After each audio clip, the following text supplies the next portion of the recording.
Hola, en México tenemos excelentes especialistas en diferentes áreas de la ciencia. Y en esta ocasión tengo otro invitado de lujo. Me acompaña Everardo Gutiérrez. Trabaja en la Facultad de Ciencias de la Universidad Autónoma de Baja California.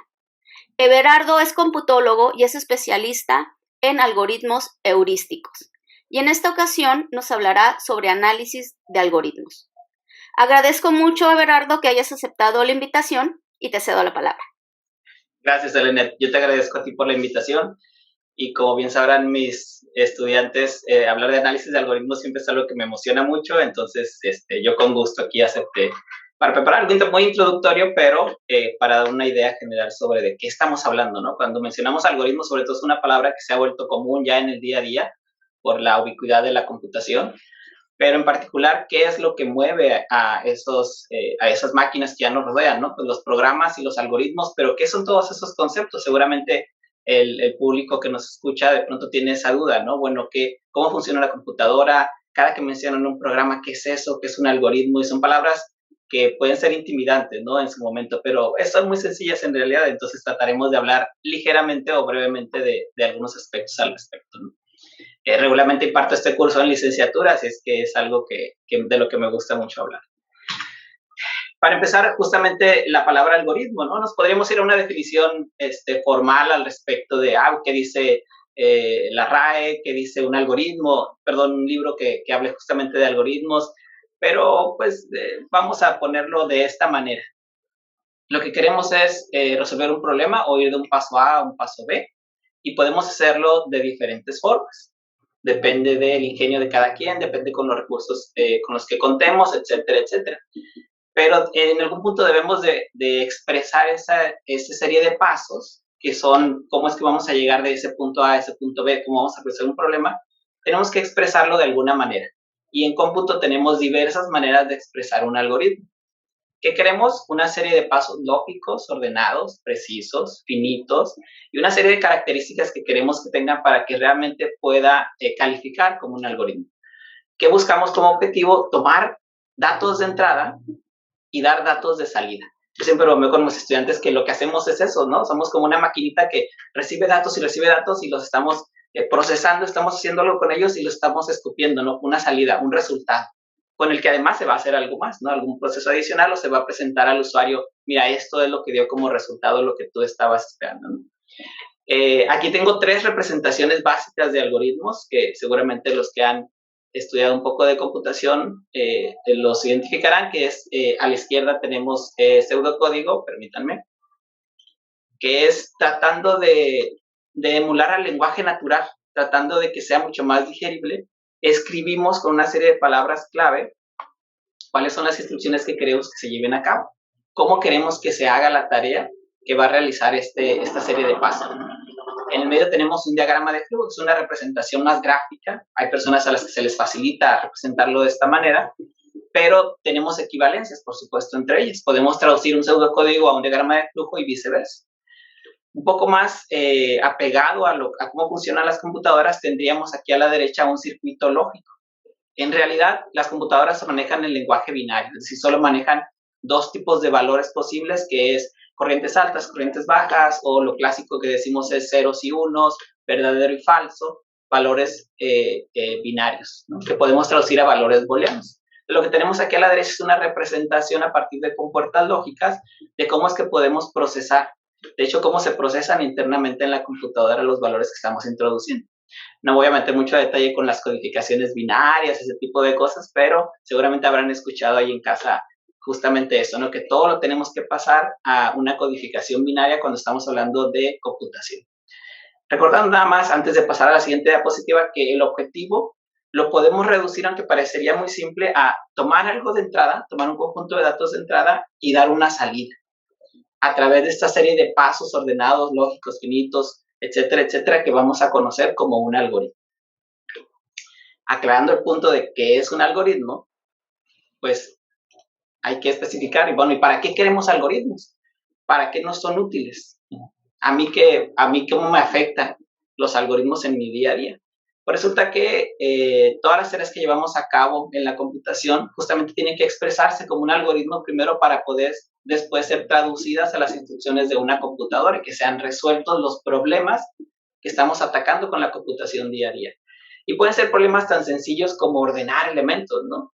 ¿Quién no ha tenido que ordenar en su casa una serie de libros, una serie de papeles, una serie de lo que sea, ¿no? En computación, la tarea de ordenar y la tarea de buscar, por ejemplo, son básicas para muchas de las problemáticas que resolvemos. Están intrínsecas dentro de lo que se tiene que realizar. Entonces, por eso los pongo como ejemplos muy básicos, ¿no? Y hay diferentes algoritmos para poder llevar a cabo esa tarea. Ahorita vamos a ver la relación entre problema y algoritmo, justamente. Cosas un poco más lúdicas, por ejemplo, tenemos acá abajo las Torres de Hanoi, que es un jueguito que seguramente de niños jugamos, si no en cualquier lugar que se promueva la parte lúdica para los niños por un aspecto un poco más científico o educativo, nos ponen, porque resulta que necesitamos justamente seguir una serie de pasos lógicos y ordenados para poder lograr el objetivo, que es pasar una serie de discos de una torre hacia otra, con ciertas reglas, por supuesto, ¿no? No podemos simplemente agarrar todos los discos y ponerlos a la otra, sino que tenemos que hacer un disco a la vez y no podemos poner un disco encima de otro más pequeño. Cosas como esas, ¿no? Cosas que se lo explicas a un niño de 3 años, lo entiende perfecto y lo va resolviendo. Lo podemos ver ahí en videos muy interesantes al respecto. Pero eso los hace que empiecen a pensar de manera lógica y ordenada.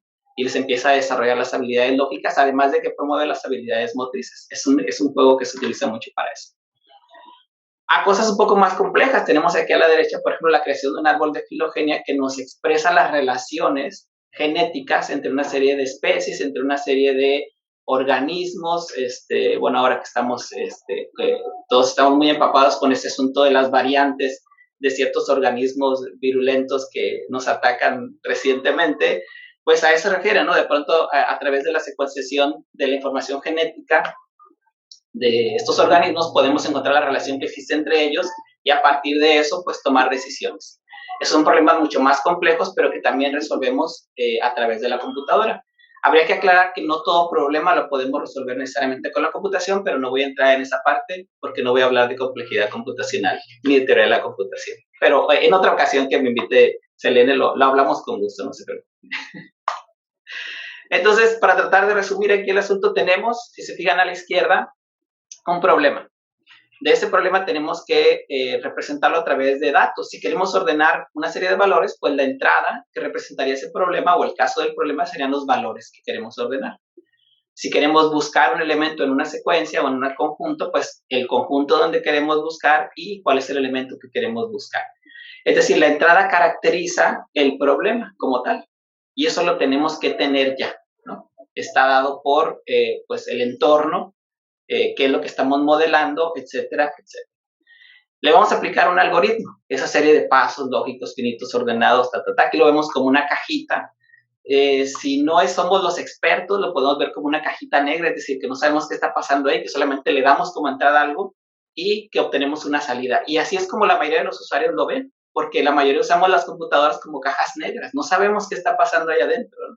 Solamente le damos clic a todo o tecleamos una búsqueda en el buscador correspondiente y esperamos que nos dé un resultado, no una salida, y vemos qué utilidad tiene eso, sin preguntarnos qué está pasando allá adentro, cómo lo está realizando, ¿no? Pero nosotros como expertos en computación tenemos que ver eso como una caja blanca, como una caja en la que sabemos qué está pasando ahí. Y no solo eso, sino queremos preguntarnos ciertas cosas al respecto. Es decir, ¿cómo es que a partir de esta entrada este algoritmo obtuvo esta salida que representaría la solución a mi problema? Pues nos hacemos una serie de preguntas. En el aspecto de análisis de algoritmos nos preguntamos dos cosas específicamente. Y parecería hasta un poco de broma, ¿no? Lo primero que nos preguntamos ¿es correcto? Es decir, ¿qué significa que un algoritmo sea correcto? O sea, ¿nos está dando la respuesta correcta para la entrada que le indicamos?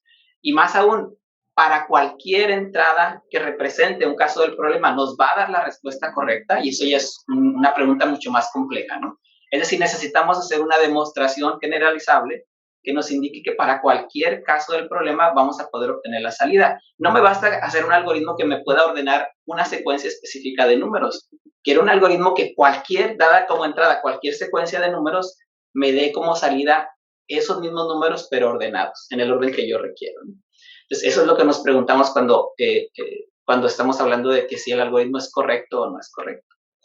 Pero hoy me voy a concentrar en el segundo punto, ¿no? Que es lo que más les divierte a mis alumnos en las clases, que es cuál es la eficiencia del algoritmo, cuántos recursos computacionales requiere, porque además tenemos un problema en la computación, no solo necesitamos pasar por todo un proceso para poder llevar esto a instrucciones que la computadora puede ejecutar, sino pues tenemos un tiempo finito, o sea, tenemos una cantidad de recursos limitados, no solo en tiempo, sino también en espacio, también algoritmos que requieren comunicación entre máquinas porque son algoritmos distribuidos, paralelizables, etcétera, etcétera, pero bueno, otra vez, es otro tema, me estoy desviando a otro tema, pero ya me invitará Selene también para eso, no se preocupen.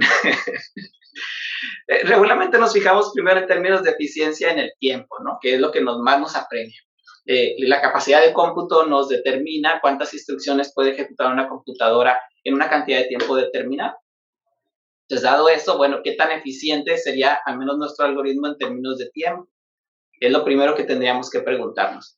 Y ahí es donde uno pensaría, pues, ¿qué tan diferente puede ser? Si tengo un algoritmo A que resuelve un problema y tengo un algoritmo B que resuelve el mismo problema, pues da lo mismo, ¿no? Siempre y cuando sea correcto, uno pensaría, pues, no importa, usa cualquiera.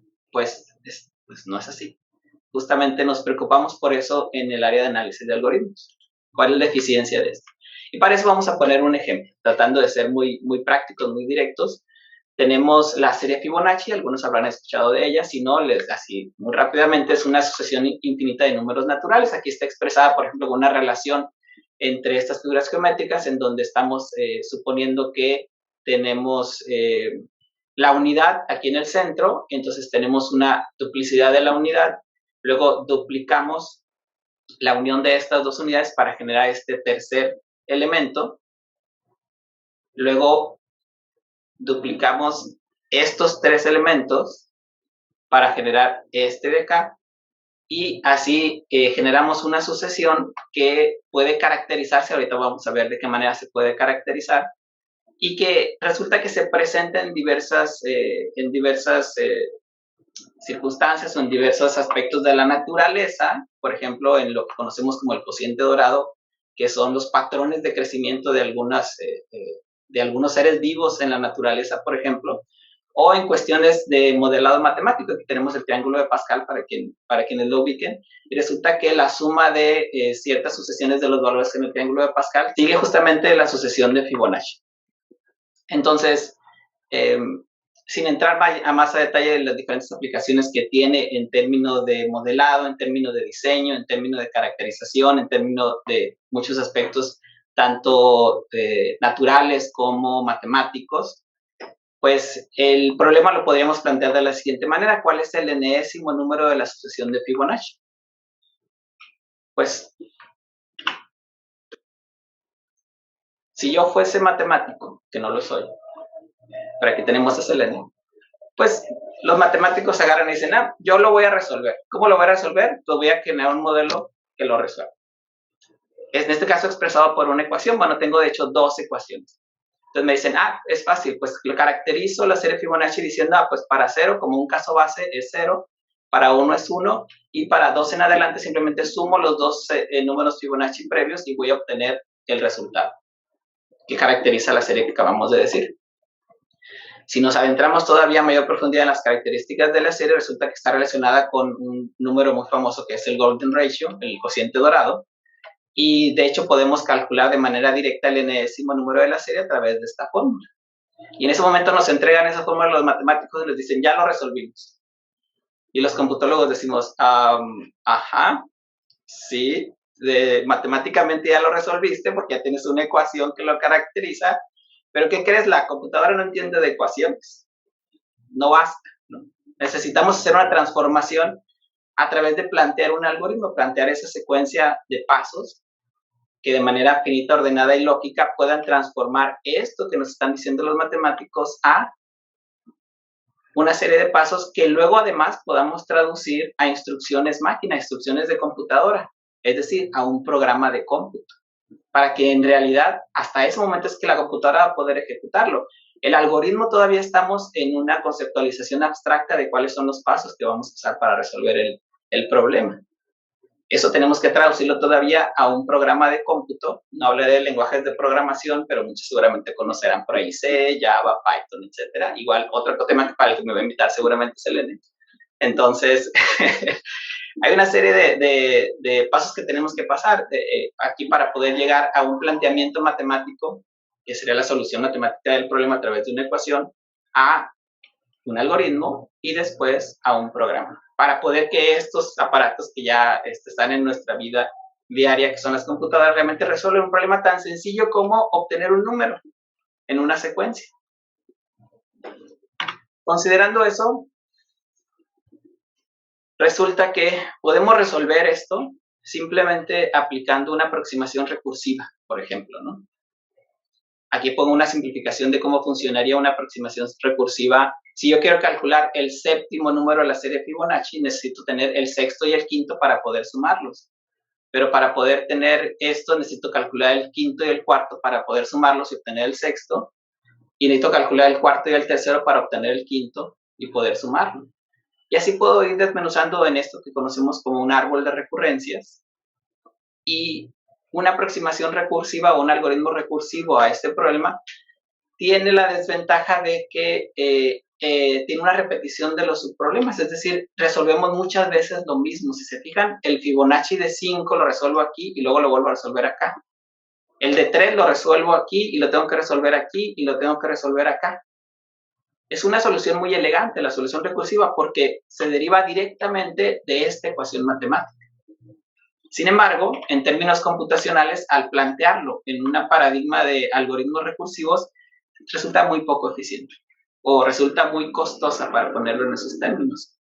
Sin entrar en mayores detalles al respecto de la notación asintótica que mis alumnos identificarán, podemos caracterizar el número de pasos, el número de llamados que vamos a requerir en una solución recursiva para este problema como una función exponencial. 2 a la n, en donde n representa justamente el enésimo número de la serie, es decir, el valor de entrada.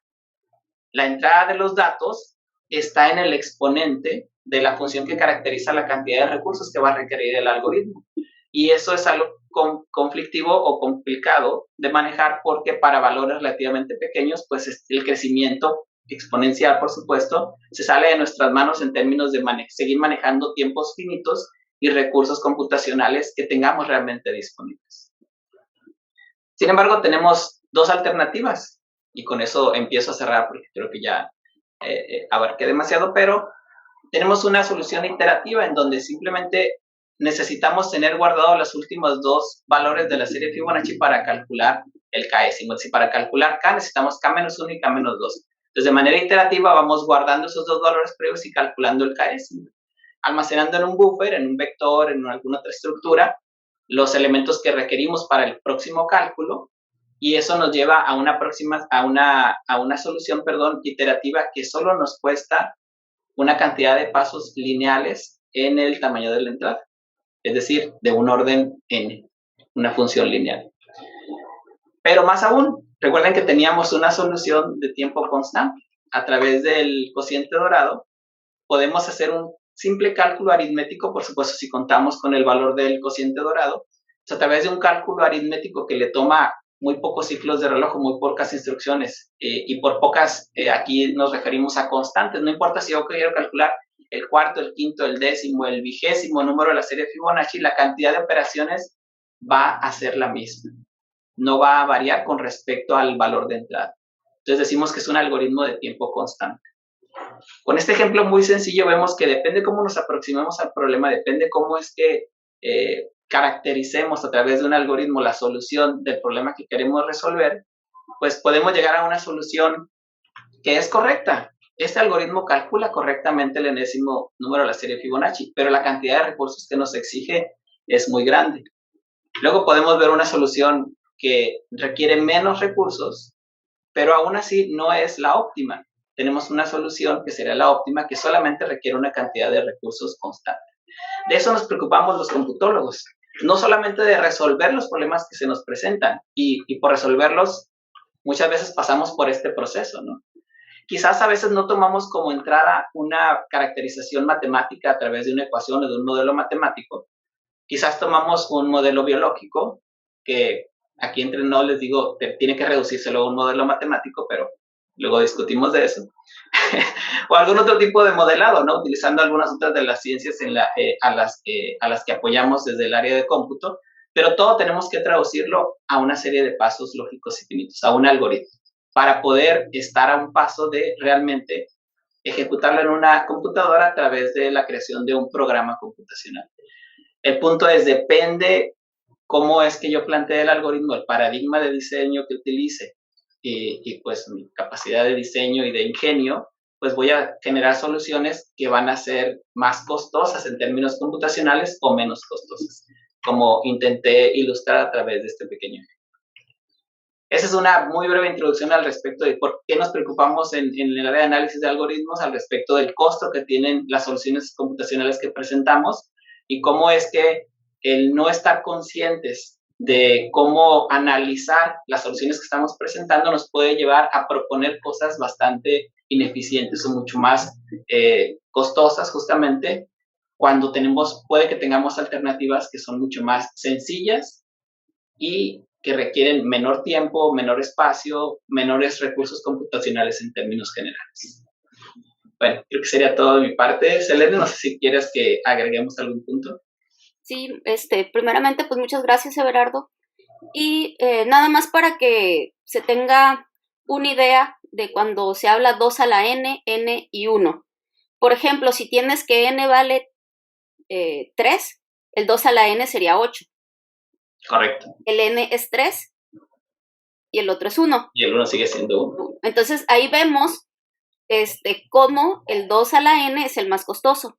Ahora si le ponemos 7, eso pues ya es un número, Voy a hacer lo que le digo siempre a mis alumnos, vaya que llegan a mi clase de análisis de algoritmos en cuarto semestre, les digo, ustedes ya saben hablar binario y por lo tanto ya se conocen las potencias de 2, pero de memoria. Y si no, la pueden calcular rápido. ¿Cuánto es 2 a la 10? No, pues 1024. ¿Y cuánto es 2 a la 20? Y se me quedan viendo así como que, no, pues no sabemos, ¿no? Dicen, ¿cómo no? Les digo, pues simplemente multipliquen y saquen la potencia, No, pues 2 a la 20 ya no estamos hablando de miles, sino estamos hablando de millones. Y 2 a la 30 estamos hablando de miles de millones. Es un algoritmo en el que, de una aproximación recursiva a este problema, y quiera sacar el número de la serie Fibonacci en la posición 30, requeriría miles de millones de pasos. Mientras que un algoritmo lineal solamente requeriría 30 pasos, o un factor de 30. Pero más aún, un algoritmo como este que tenemos aquí seguiría requiriendo una cantidad constante. Vamos a dejarlo en 1. Entonces estamos hablando de órdenes, varios órdenes de magnitud de diferencia, que creo que sí se me pasó comentar eso, pero qué bueno que lo retomaste. Y cuando hacemos esa comparación, para valores relativamente pequeños, estamos hablando de 30. Apenas estamos en decenas y el crecimiento o la diferencia en crecimiento de los requerimientos de estos 3 algoritmos que estamos comentando aquí realmente es significativo y realmente es determinante si queremos una solución que sea viable de implementar y que realmente aproveche al máximo los recursos que tenemos, ¿no? Que repito, son finitos y siempre limitados. Sí, y aquí con este ejemplo, pues tan sencillo, se nota claramente cuál es el costo computacional. Y si nos vamos ya a ver los problemas aplicados como astronomía, geofísica, pues ahí las personas para proponer una metodología, para hacer los estudios duran meses.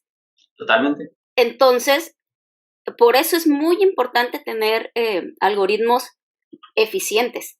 Bueno, y mucho más tener algoritmos que den las respuestas correctas, ¿no? La máquina siempre va a dar una respuesta. Exacto. La computadora te va a dar algo de respuesta, excepto que termine abruptamente, que luego nos pasa, ya sabemos, pero si termina su ejecución nos va a dar una respuesta. Correcta o no, no sabemos. Ese es un tema, repito, que dejé un poco de lado, pero nos preocupamos también en esta área por analizarlo.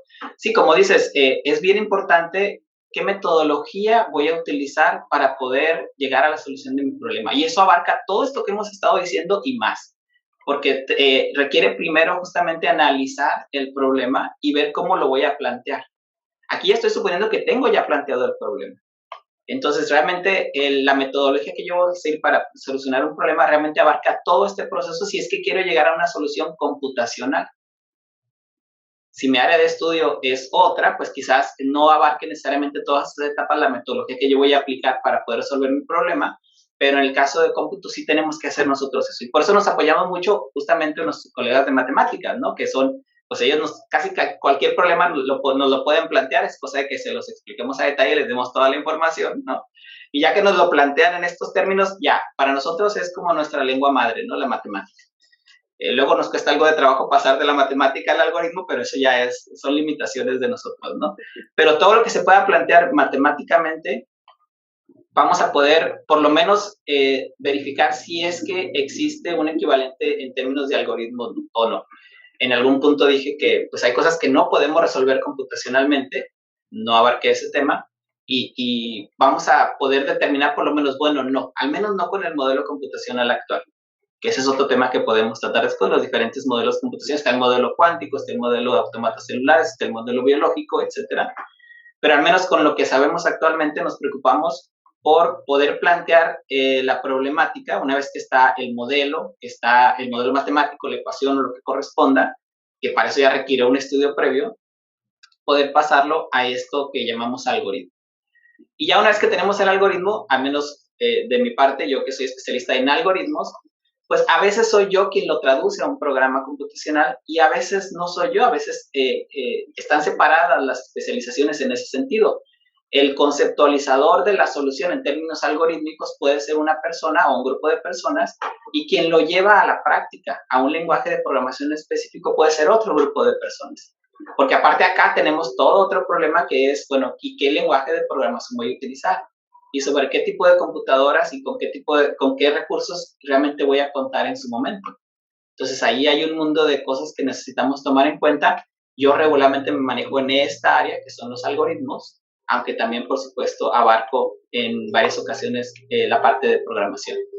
Y cuando es algo relativamente sencillo, pues también como que meto un poco mi cuchara un poquito hacia la izquierda, pero mejor aquí tenemos a los compañeros matemáticos que siempre están dispuestos a colaborar. Pues muchísimas gracias, Everardo. Y una última pregunta. Yo he escuchado frecuentemente que utilizan como sinónimo modelo matemático, algoritmo, programa y metodología. Por favor, ¿nos podrías explicar así cuál es la diferencia entre cada uno de estos términos? Y justo regreso a esta diapositiva, ¿no? Justo lo que comentábamos bueno, voy a partir del modelo matemático, que finalmente es la expresión a través de una ecuación, a través de una serie de ecuaciones o de fórmulas, el problema como tal. Y nosotros, repito, no necesariamente vamos a traducir de manera directa eso a pasos, como lo decíamos acá. Tenemos un algoritmo que se traduce muy fácil o muy directamente, por ejemplo, a esta ecuación, ¿no?, que tenemos aquí. Sin embargo, este algoritmo resultó ser el más costoso. Entonces, a veces sí necesitamos todo un trabajo de diseño para poder pasar del modelado matemático que se hizo del problema y que se expresa a través de fórmulas, ecuaciones y lo que corresponde, a la serie de pasos que representa un algoritmo.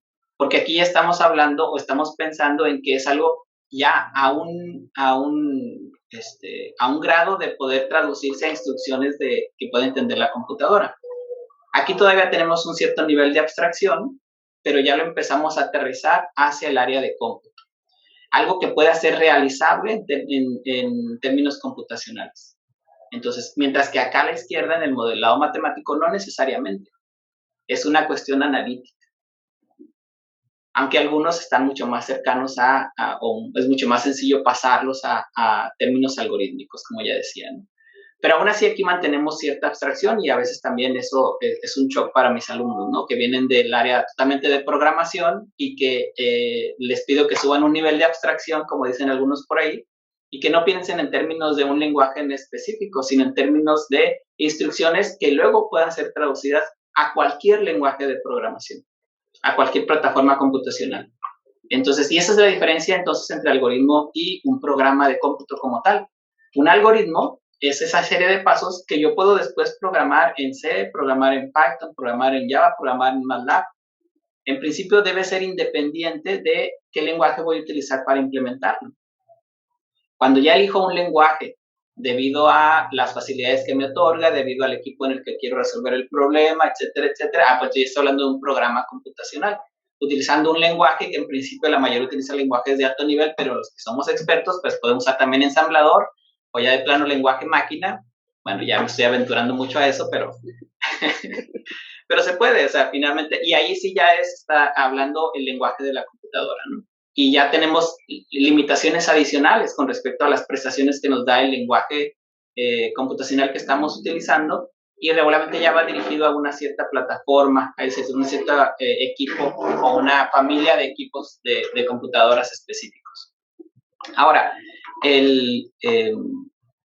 la metodología como tal, pues decíamos hace rato, ¿cómo voy yo a resolver el problema? Pues primero necesito planteármelo. Entonces, esto es, digamos, solo una parte de lo que engloba toda una metodología. Aquí estoy hablando ya de, estoy ya planteando el problema, es decir, ya me hice las preguntas de investigación, ya tuve yo esa inquietud a través de tener contacto con algunos fenómenos o con intercambiar ideas con algunos colegas. Ya me surgió una pregunta de investigación, así como una hipótesis a través de la investigación inicial que realicé, y entonces formulo o planteo una posible solución. Esta sería la posible solución que voy a verificar, ya sea a través de un algoritmo y un programa computacional o quizás analíticamente. Es decir, esta es una secuencia de pasos que puedo seguir dentro de la metodología de resolución de una problemática. Pero la metodología abarca muchos más aspectos, desde la parte de antecedentes, que es el toparme con la idea, con la inquietud que me lleve a tener justamente ese ánimo de querer investigar al respecto de algún fenómeno. Esto es el modelado, la generación del algoritmo del programa, y todavía nos falta una parte posterior o una serie de pasos posteriores, que es, bueno, ¿y qué resultados estoy obteniendo? ¿Hay una concordancia entre resultados que estoy obteniendo de la hipótesis que yo me planteé? Realmente necesito hacer un análisis estadístico de los resultados, hay algún componente estocástico en el fenómeno que estoy estudiando de tal manera que necesite caracterizarlo con cuestiones, herramientas adicionales estadísticas, y cómo voy a presentar esos resultados para que validen en realidad las hipótesis que yo estoy tratando de aceptar o rechazar.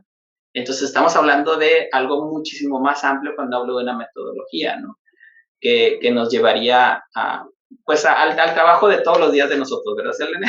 Exactamente. Eso es lo que hacemos todos los días nosotros. Ahora sí que si se preguntó usted en su casa, ¿qué hace un científico todos los días? Resolver problemas, pero suena muy sencillo porque parecía que solo estamos hablando de esta parte, ¿no?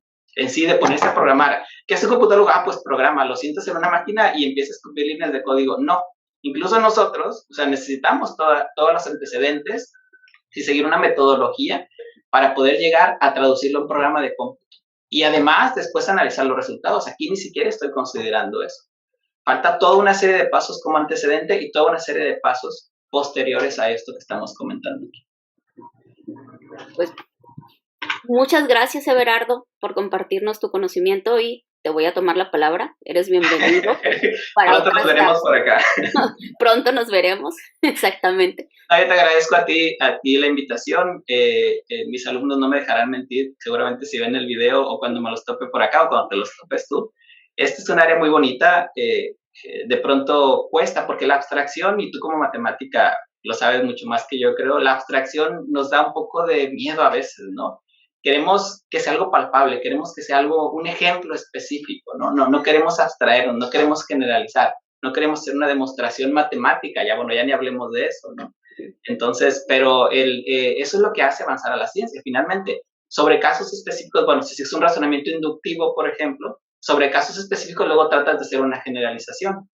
Aunque no es la única manera, también puede ser un razonamiento deductivo, ¿no? Uh-huh. Pero bueno, al menos la ciencia experimental se basa mucho en la parte inductiva, ¿no?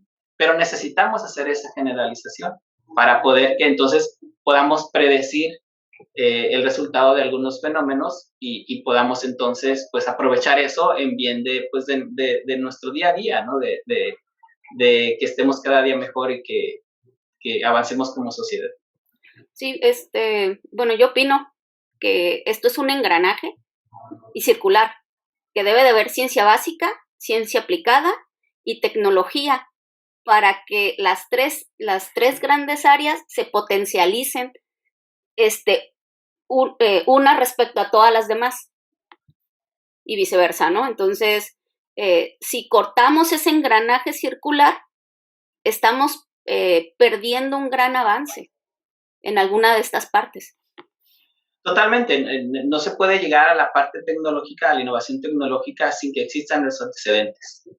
Y bueno, quizás ahí el asunto es cómo comunicar eso, ¿no? Y cómo hacer que ese proceso se dé de manera quizás más ágil, el pasar sobre todo de la ciencia básica, que se requiere bastante tiempo, ¿no? O sea, los avances en ciencia básica son relativamente lentos y sobre todo poco palpables para la generación en donde están ocurriendo. Regularmente son palpables para las generaciones posteriores. Y eso de pensar a futuro otra vez, pues es algo que necesitamos trabajar en términos de sociedad, ¿no? Que dimensionemos el impacto que pueden tener esos descubrimientos que están haciendo actualmente, que están quedándose ahorita como ciencia básica, pero que van a permear eventualmente en los efectos que ya comentan. Perdón, aquí hay algo de ruido. Sí. Aquí tenemos el ejemplo así palpable de las vacunas COVID. Totalmente. La investigación lleva 30 años.